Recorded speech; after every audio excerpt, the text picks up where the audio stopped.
Utuko wa gukia tariki 14 mweri wa Januari, ahuri biashara na aria ni akombori nyumba-ini ya biashara ya gavana wa kaunti ya Kiambu Paul Kimani Wamatangi na iria ri mwena wa Nyayo Stadium mekorete magitara hathara thutha wa nduka ciao kumomorwo mathaa-ini ma thaa 9 cia utuko rungu rwa ugitiri munene wa maabitha a borithi. Umomori uyu hanikite ona thutha wa igoti kuruta court order ya kurugamia umomori ucio. Kuwaingilia tuliangalia tukasema hakuna notisi. Kisheria lazima upatiwe notisi, na hata kama hawakupatiana notisi tuliweza kwenda kotini, na hii koti ilipatiana amri yake mwaka wa 2019 na ikasema kitu chochote hapa kisiguzwe.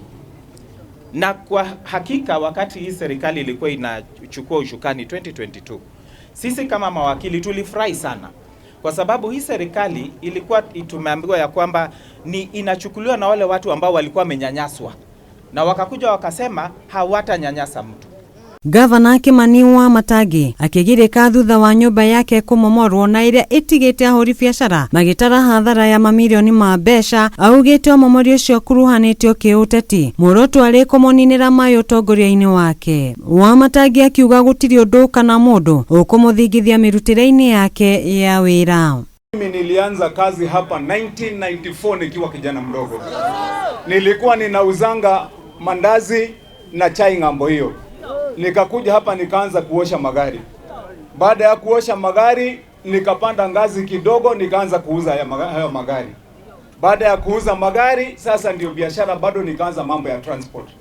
Nimejilelea hapa kutoka kijana, na wakati nilikuja hapa nilienda mpaka kule kwa watu ya reli.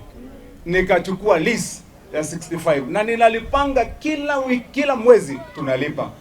Lakini haya ambayo yametokea leo ni mipango ya siasa. And I'm asking myself, when will this political persecution end for me? Kwangu kama gavana wa Kiambu, hii mateso ya kisiasa itaisha ama itafika wapi? Atongoria makanitha hamwe na muingi ni makomithitie giko kiu guku makiorota thirikari ni kiria maugite wira wa thirikari ni kugitira muingi hamwe na indo ciao. Tunataka kujua hii katiba ya Kenya tulipitisha ni kwa nini haifuatwi? Watu wanakuja kuharibiwa mali ambaye wanalipa mpaka kodi. This is an act of cowardice. Kwa vile mimi I am non-political, I am a development person. This is intended to silence me and to remove me from my development agenda, so that I can become just like anybody else who has no name. But I have made a decision that I'm going to work for the people of Kiambu completely, without a single word of politics until 2027. But that does not mean that I will not run for governor. I will be the governor of Kiambu, God willing. And the people of Kiambu have decided that because of the work that we are doing, they are going to give us this seat back.